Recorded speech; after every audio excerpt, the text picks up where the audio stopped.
So home prices. I've always said that they're going up, but we're gonna. This is talking about the silent depression we're For many encountering. people, owning property is a component of the American dream, whether they envision a comfortable house in the countryside or an upscale apartment in the city. Imagine it's the 60s and you are earning $5,600 a year, but the cost of an average house is just 2 times your yearly income at about $11,900. That would be like an average home today costing about $140,000. Since the average U.S. family income is $70,000, it would be a much better work-life balance for Americans with this ratio. However, today, the average home in the U.S. is over $400,000, and everyone in the house needs to work to survive, including your dog, who is running a Jesus, paper man. route.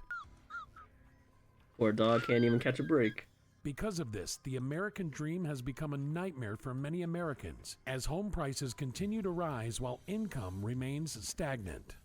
A recent study by Student Loan Hero examined how much more expensive things have become for young people today compared to previous generations. The findings are pretty surprising. They mentioned that while wages have increased for some people by 67% since 1970, the real issue is that the cost of living has grown even more rapidly. Rent prices, home prices, and college tuition have all surged drastically, making it difficult for us to keep up with the cost of living.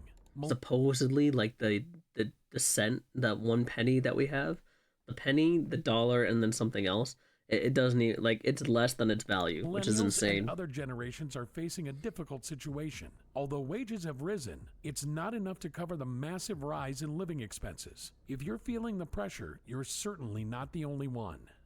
Please support our channel with a thumbs up and don't forget to Yeah, subscribe don't to forget our to sub channel. and hit the like and ding dong that We notification wanted to bell. see if the American dream is still possible Good now. timing. We looked at data from 1960 to 2017 on home prices, rents, and income. Upon careful consideration of the inflationary trends, the outlook appears unfavorable. Home prices went up 121%, but the income rate only went up 29%. That's insane. We can't even keep up rent with went it. up 72%, more than twice the income growth.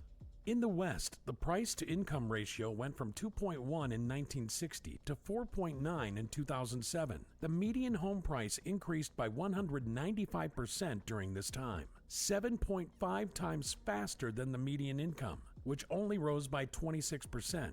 Tekken suggests that this significant difference in growth rates and home prices might be due to coastal cities, but we think it has to do more with inflation and the dollar going off the gold standard. In the 1960s, San Francisco, Los Angeles, Seattle, and Denver all had price-to-income ratios below 2.6. Damn. However, starting from the 80s, these ratios began to expand and reached a peak in 2008, with San Francisco at 9.2 and Los Angeles at 8.8. As of 2017, the price-to-income ratios in these cities remain similar to those of 10 years ago, with San Francisco at 8.8 and Los Angeles at 8.4.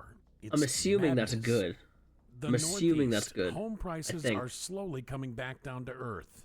The Northeast includes Connecticut, Maine, Massachusetts, New Hampshire, New Jersey, New York, Pennsylvania, Rhode Island, and Vermont. During the 60s, the affordability of home ownership in the Northeast was notably high, characterized still by is. a modest price-to-income ratio of 2.1. But things started to change in the 1980s, when home values began to rise faster than household income. By 1990, the price-to-income ratio had jumped to 3.7. The situation worsened around the 2008 financial crisis, reaching a peak price-to-income ratio of 4.6. Thankfully, it dropped a bit to 4.0 in 2017, but today seems to be closer to 6.2.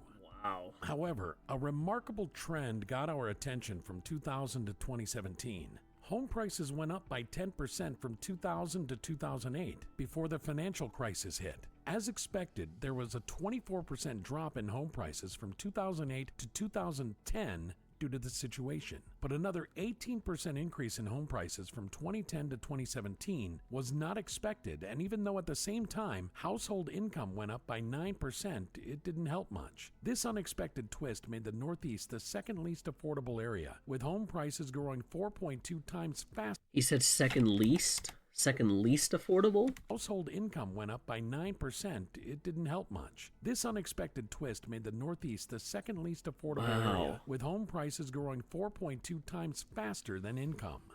The data from New York City confirmed the overall trend we saw in the Northeast. By 2017, the price-to-income ratio was 5.8 in New York City, and the median home prices had shot up by 184% since the 60s, That's compared to stupid. just a 54% That's increase stupid in median ridiculous. household income. The statistics indicate that purchasing a house in New York City could impose significant financial strain. The housing values observed from 2010 to 2017 suggest the possibility of a more optimistic housing market ahead. However, not all coastal cities have seen a price change over the past few years. Take Boston, for example. Home prices rose by 24% between 2010 and 2017, after dropping by 25% during the financial crisis. What the The heck? median home prices in Boston have increased 228% since 1960. Do they think just because there's like just after the crisis, they think they can raise the prices and think we're gonna be okay with it? There's something wrong with this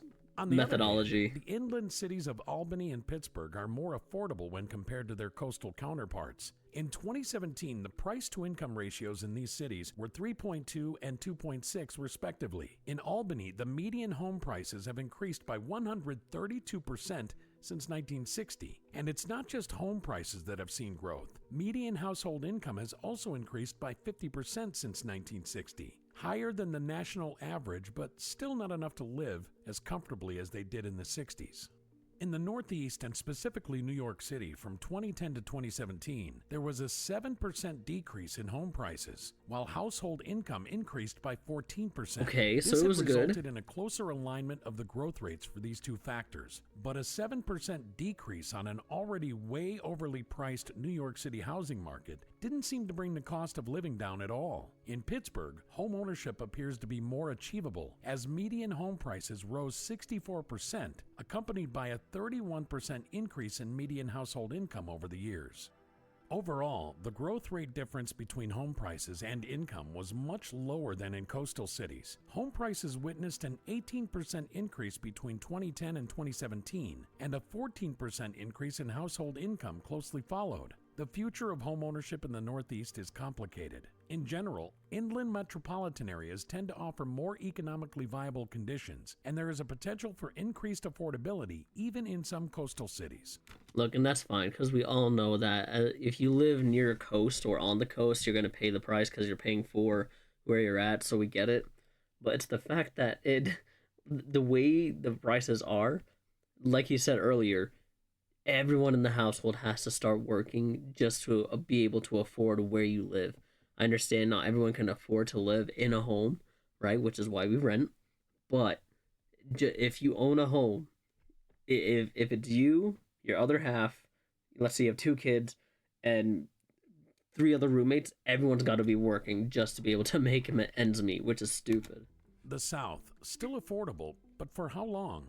The South includes Alabama, Arkansas, Delaware, D.C., Florida, Georgia, Kentucky, Louisiana, Maryland, Mississippi, North Carolina, Oklahoma, South Carolina, Tennessee, Texas, This is all the Virginia, South? and West Virginia. The How is South DC exhibits part a of that? smaller disparity between home prices and household income than the I'm western and confused. northeastern regions. From 1960 to 2000, owning a home remained relatively affordable in the South, with a price-to-income ratio of approximately 2.6. However, home prices increased significantly during the 2000s and continue to rise during this housing crisis. A concerning trend that emerged in the South is the difference between the growth rates of home prices and households since the 2000s. While income growth remained stable at around 2% from 2000 to 2017, home prices almost doubled with a 75% increase. If this trend persists, affordability in the South may not be sustainable. Or anywhere To else. verify if this difference in growth rates applies to particular metropolitan areas, we investigated Charlotte, North Carolina, Columbia, South Carolina, and Oklahoma City, Oklahoma. In 2000, the difference in growth God. rates between home prices and household I understand that they're all like the different color states right here, but the fact that what is this Hawaii, right, is reaching this blue line is Hawaii. It says on the side, you can't see, but it's reaching close to 1 million just for a decent rate. But over the years, oh my Jesus, West Virginia is actually staying the lowest. Income was 17%, 13%, Insane. and 23% for Charlotte, Columbia, and Oklahoma City. But by 2017, these differences increased to 66%, 56%, and 82%. Unfortunately, household income did not grow at the same rate, making these locations more expensive than in the past.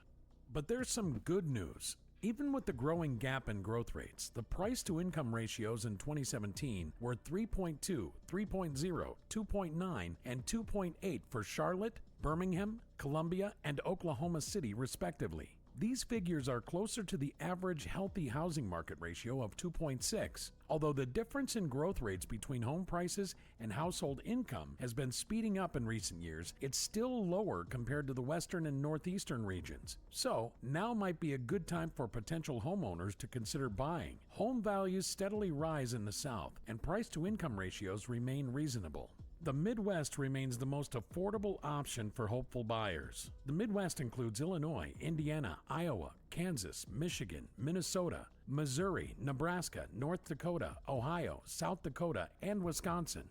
The Midwest is the only region of the United States where financial concerns are minimal. In 2017, the It price of varies. houses compared to people's income was lower in the Midwest than in other regions. Early in the 1960s, home prices in the Midwest increased while incomes remained relatively stable. Although this gap between home prices and income rates has widened since the 1990s, it's not as pronounced as in other regions. Between 2000 and 2017, home prices rose by 29%, while income increased by 1%. However, by 2017, the disparity in growth rates between home prices and income rates in the Midwest was only half that of the southern region and a quarter of that in the western. In the 1980s, household incomes in St. Louis and Des Moines increased Des faster Moines. than home prices. However, this changed in the early 2000s when home prices rose much more rapidly than incomes. This divergence between income and home prices means home buying is still feasible in many Midwestern cities, positioning the Midwest as the most affordable region for home buyers today. The cost of higher levels of education has also increased a lot. Going to And a it's public still gonna go university up. in 1987 used to cost around $1,490 per year, equivalent to $3,190 in today's money, according to the Student Loan frick? Hero. During the 2017-2018 academic year, students paid an average of $9,970 in tuition and fees. That's a whopping 212% increase compared to previous years. In 1987, students who went to private universities had to pay around $7,050, about $15,160 in today's currency. This cost increased by 129% from 2016 to 2017 to 2017 to 2018, reaching $34,740. In conclusion, an analysis of historical price trends in the United States reveals a significant upsurge in living costs. From 1960 to 2023, tuition fees have notably doubled, burdening students financially. Escalating home prices have also emerged as a challenge for I mean, yeah, you can save, right? You can figure out how to save money here and there, not splurge a lot on things. Don't go out to eat every day. But how, like, if the housing market, that price of it is doing this, and the median income is doing this, right? Like, it'll never be the same. aspiring It's homeowners. going to be The impossible. rising costs, which haven't been matched by similar income growth, show a gap between what people spend and what they earn. This highlights why it's important to tackle these economic differences and work towards a more affordable future. Thanks for watching. Please like, subscribe, and comment below, and watch this one as well. Do you think we're going to have an affordable future with how things are going, at the rate the market is, with how the income comes and whatnot? Do you think we will have an affordable housing market or even an affordable income to even afford something, right? Like, at one point we're gonna have to spend $5,000 just to get a phone. Like, it's getting out of hand almost. I don't know how can like we can come out of it, but it's just so interesting to see what was then and what's now, and to still know we are having a problem. I think at this rate, I just gotta put it there and say I can own a home. I will be able to afford a home, but not with how they are projecting it to be.